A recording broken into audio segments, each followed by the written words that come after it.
Running isn't bad for your knees, poor technique is. Hi everyone, my name is Ruben. I'm a registered kinesiologist here at Fast Twitch Kinesiology. Today we're going to do a running gait assessment to see how your mechanics can affect your performance and injuries. Now at first glance here at our runner, we can see that they're tilting forward a little bit more than we would like. There is also a forward kick on initial contact with the front foot rather than a vertical descent of the shin. You can also hear there's a squeak every time we make initial contact, very similar to a basketball player when they change direction.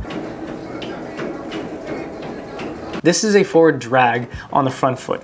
Now, with all this, we could probably say that we need to be able to generate a bit more power from the back leg just so we can clear the ground a bit better and possibly pick up our knees a bit more. That way we'd be able to have more of an up and down vertical motion with our front foot rather than it dragging forward on every contact. But now let's break down each phase of the gait cycle. Our runner's initial contact actually looks pretty good on a static frame. The shin is vertical, they're landing on their midfoot, this is perfect. This helps us absorb ground reactive force, which is excellent.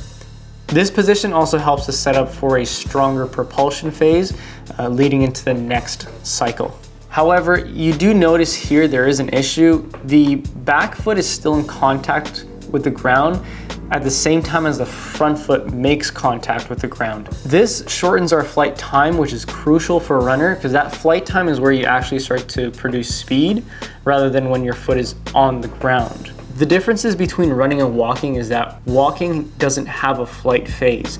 Walking is when at least one foot is in contact with the ground at all times. Running has both feet off the ground at some point within that cycle.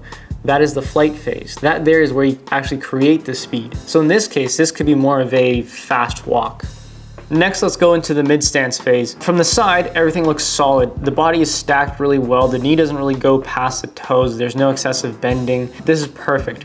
You don't really want the knees to go too far over the toes or too far past the toes because then it puts too much stress on the calves. And it'd also be a sign of weak glutes. The glute is supposed to pull the femur back, preventing the knee from going forward too much. In this case, she does a perfect job with that.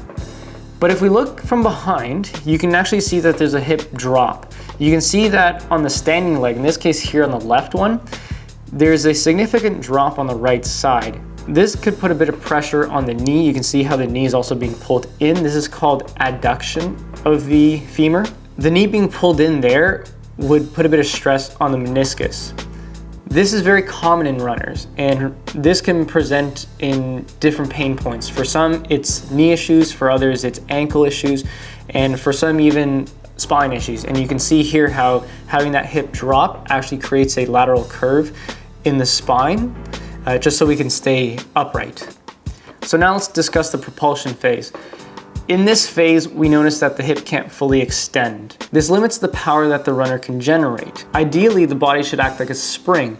So every time you enter the stance phase, from the hip down being the spring, it compresses as it comes into its mid stance, and then as it starts to exit, it releases that energy that's been stored. And so without the proper extension of the leg in the propulsion phase, the runners actually lose their efficiency, meaning it takes more energy to move. Now, running is designed to be an efficient movement because of that spring effect. For most runners, we can say that the average paces is where you're the most efficient. So for men, this most efficient spring-like pattern is around 13 kilometers an hour. For women, it tends to be around 10 kilometers an hour. Finally, let's look at the swing phase.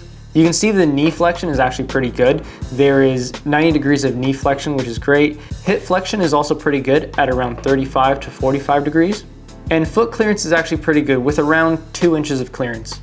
But again, you can see that there's still a lack of full extension on the back leg. So it would reduce your flight time and possibly even your stride length. Now, looking at all this here, the common issue is probably weak or poor glute recruitment. Specifically the glute med, which works on balancing the hips, and glute max, which works on extending the hip. Now, these muscles are critical for running efficiency, and we've seen a lot of improvement when runners start to introduce glute max, glute med exercise into their routine. You also tend to see a reduction in injuries when we introduce strengthening exercises to the glute med and to the glute max. Now, what we have to keep in mind is every runner is unique, and the same underlying issue can present itself in multiple different ways. So some, it could be their calf, others could be their knee, and some even their lower back. This is why I find it very important to have an individualized running gait assessment, because then we can figure out what are the potential causes to your specific injury. Now, if you guys like this running assessment, you can send over your videos and we'll do one for you as well. And if you have any questions, please feel free to reach out to us here at Fast Twitch Kinesiology. Let's keep running strong.